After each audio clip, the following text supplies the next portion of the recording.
மறுநாள் வினோதமாக கொலை செய்யப்பட்டு தலையின்றி முண்டமாக பிணங்கள் ஒரு பெட்டியில் கண்டறியப்படுகிறது.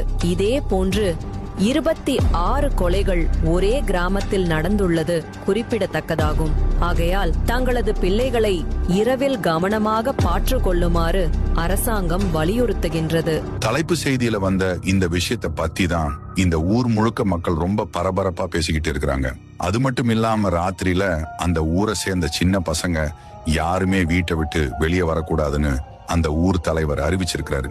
அது மட்டும் இல்லாம எல்லாரோட வீட்டுக்கு முன்னாடியும் ராத்திரியில ஒரு விளக்க மக்கள் மறக்காம கண்டிப்பா ஏத்தி வைக்கணும்னு தலைவர் சொன்னதால அந்த ஊரை சேர்ந்தவங்க அவங்களோட வீட்டுக்கு முன்னாடி தினமும் ராத்திரி ஒரு விளக்கு ஏத்தி வைப்பாங்க. அப்படி யாராச்சும் அவங்க வீட்டுக்கு முன்னாடி விளக்க ஏத்தாம தூங்குனா மறுநாள் அவங்களுக்கு கடுமையான தண்டனையை தலைவர் தருவாரு. ஏன் இப்படி ஒரு விஷயத்த அவர் செய்ய சொல்றாருன்னு கதை போக போக புரியும்.